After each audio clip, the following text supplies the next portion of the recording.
Kylian Mbappé, lui aussi, c'est son tour. Accusé d'agression sexuelle lors de son bref passage en Suède, à Stockholm, selon la presse suédoise. Comme de nombreux sportifs et célébrités avant lui, Benjamin Mendy, Neymar ou les autres, maintenant, c'est au tour de Kylian Mbappé. Il a fallu ce petit passage en Suède pour qu'on lui colle de telles accusations. Qui est derrière et quelle leçon de vie on tire? Bienvenue la famille dans cette nouvelle vidéo. Si c'est la première fois que vous tombez ici, nous parlons développement personnel, mindset positif, éveil de conscience. On se sert des faits de société dont on en tire une leçon de vie pour partager avec ceux qui nous suivent. Parce que si on ne peut pas apprendre des erreurs des autres, c'est que nous sommes en train de nous égarer. On a perdu le chemin. Oui, ici, tu es au bon endroit parce qu'on est à la quête perpétuelle de l'amélioration de soi. Si tu n'es pas encore abonné, je t'invite à le faire, mais surtout, si tu es beaucoup gentil, partage cette vidéo autour de toi. Oui, Kylian Mbappé, selon la presse suédoise, serait accusé d'agression sexuelle. Pour ce bref passage en Suède, juste ce quelques jours a suffi pour que lui aussi soit dorénavant dans la liste de ces célébrités accusées de ces agressions-là. À la lui où vont les choses, ça devient un peu de trop, au point où on se dit, mais finalement, cela va arriver à un niveau où on accordera moins de crédit aux vraies victimes. Parce que les vraies victimes, elles existent. Elles existent. Mais plus on a cette catégorie des accusations qui ne visent qu'une certaine catégorie de personnes, des célébrités, des fortunés, on commence à remettre un peu en question la sincérité de ces victimes ou encore leur moralité. Oui, parce que la liste, elle est longue. Des vies qui ont été détruites par ces fausses accusations. On va prendre l'exemple de Benjamin Mendy à Manchester City, qui était vraiment au sommet de sa carrière. Voilà une vie détruite, ruinée par des accusations. 2 ans de sa vie a été détruite. Sa carrière quasiment a pris un sérieux coup. 1 année et demie en prison. On ne pense pas au traumatisme que cela a laissé en lui. Ou encore sa femme, ses enfants, bref, sa famille. Une fois il est innocenté, c'est bon. La soi-disant victime elle continue sa vie. Mais qu'en est-il des gens qu'on a détruits de l'autre côté? On a eu Neymar récemment quand il était en France.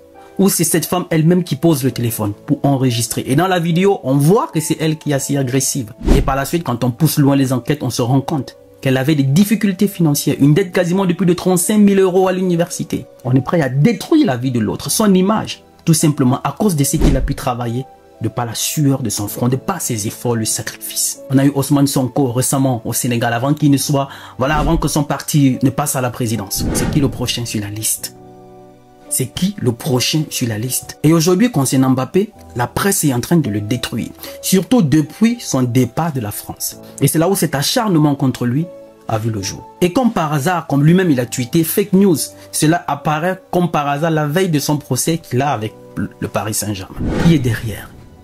Quelle leçon de vie en tirer? Parce que ça n'arrive pas qu'aux autres. À la lui où vont les choses, on aura même cette crainte de dire bonjour à une femme dans la rue, de peur d'être accusé de la sorte. D'arriver en boîte de nuit, offrir un verre à une femme, de peur qu'on t'accuse de telles choses. Que ce soit même danser avec une femme, de peur qu'on t'accuse d'attouchement.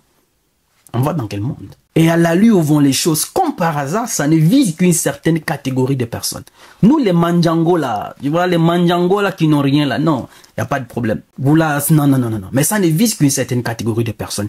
Pourquoi? Parce qu'on veut se refaire une santé financière. Cette catégorie de femmes fortes, indépendantes, avec le corps quasiment refait, des adeptes de la chirurgie esthétique, qui n'ont que le corps à offrir, à la recherche de toutes ces célébrités, ces fortunés pour en faire des victimes, estorquer de l'argent pour assurer leur train de vie, qu'on miroite sur les réseaux sociaux, qui est déconnecté de leur vraie réalité. On est prêt à détruire la vie de nombreuses personnes sans état d'âme. Sans état d'âme. Sinon, comment en arriver jusque-là? Pour ceux qui ne connaissent pas Kylian Mbappé, moi ça me surprendrait, c'est la superstar du football français actuel, champion du monde 2018. Après de nombreuses années au PSG, il est aussi passé par Monaco, bien sûr, avant le Paris Saint-Germain. Et aujourd'hui, il est dans son club de rêve, le Real de Madrid. Accusé lui aussi d'agression sexuelle. La première leçon de vie que je vais partager avec vous, à partir du moment où vous avez déjà accumulé une certaine fortune, vous avez déjà une certaine notoriété, une célébrité, vous devenez vulnérable. Oui, vous devenez vulnérable. Et surtout une victime pour cette catégorie de femmes qui ont quasiment raté leur vie à la recherche d'une victime pour se refaire une santé financière. Vous devenez vulnérable et une victime. Parce que certains, à partir du moment où on a réussi, où on est une célébrité, on a amassé une certaine fortune, on se croit au-dessus de tout. Non, votre vie ne tient que sur un fil. Il suffit qu'on vous tente d'un petit piège et vous croulez.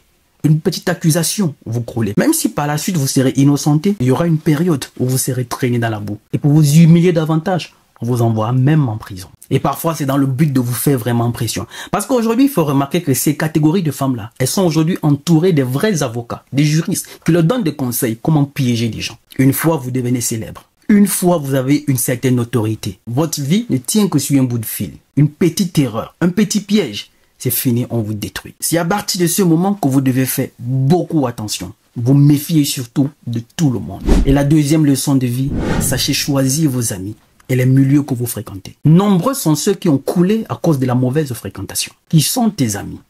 Quels sont ceux qui t'entourent? Qu'est-ce que vous vous dites au quotidien? Est-ce que ce que vous vous dites a pour but de t'améliorer ou de t'enfoncer davantage? Quels sont les milieux que vous fréquentez? Nombreux sont ceux qui ont coulé, c'est à cause de la mauvaise fréquentation et des mauvais milieux qu'ils fréquentaient. Fais le tri autour de toi. Un nettoyage complet. Balaie autour de toi. Ce ne sont pas parce que ce sont tes frères, tes sœurs, tes cousins ou encore les membres de ta famille qu'ils te veulent forcément du bien. Pas du tout. L'ennemi parfois revient aussi de la famille. Tu veux des exemples? Regarde la famille Adebayor ou encore la famille Pogba. Fais un nettoyage complet autour de toi. Qui sont tes amis? Même les amis peuvent te piéger. Parce qu'on passera par les personnes en qui tu as le plus confiance. Qui a trahi le Christ? C'était Judas, qui était l'un de ses disciples. En plus, un disciple de confiance. Donc si tu confies tes finances à quelqu'un, c'est que c'est quelqu'un à qui tu as confiance. Mais c'est lui qui a fini par le trahir. Même les amis d'enfance. Ce n'est pas parce qu'on a été amis d'enfance qu'aujourd'hui, devenu grand, on va continuer à être des amis.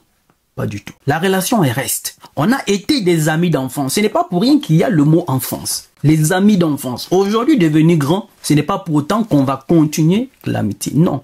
Parce qu'aujourd'hui, devenu grand, on a des philosophies de vie différentes. Des choix de vie différents. Des perceptions de la vie différentes. On a même des valeurs qui sont différentes, parfois qui s'opposent même. Des choix religieux, des croyances qui s'opposent. Et si tu fais pas attention, ce sont ces personnes qui te mettront les bâtons dans les roues. Nombreux ont croulé à cause des amis, à cause de la mauvaise fréquentation. Tu connais l'histoire de MHD.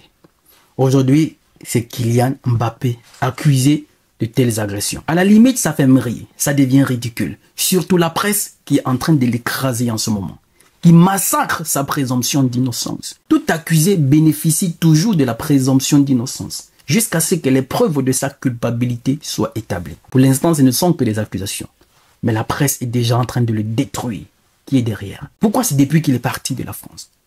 Ou encore récemment, le match des Bleus qu'il a manqué, ça devient, on veut à tout prix le détruire. Certes, Kylian Mbappé n'est peut-être pas parfait. Comme nous tous, personne n'est parfait. Mais d'une part, il est tout simplement victime de son choix de poursuivre ses rêves.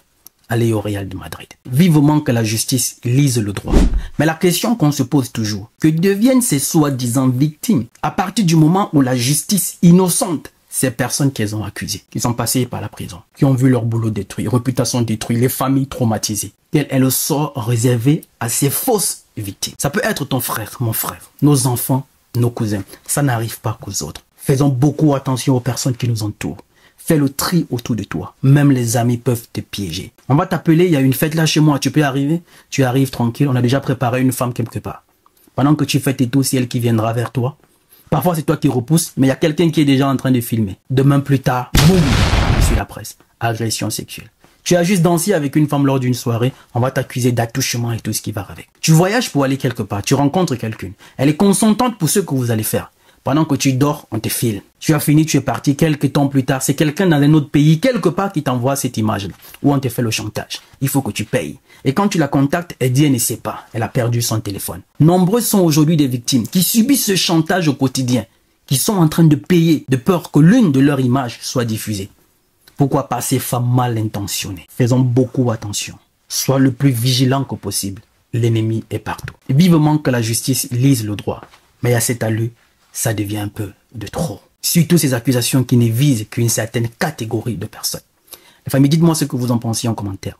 Moi aussi, je me ferai le plaisir de vous lire. Je suis Roland Campbell, ton frère.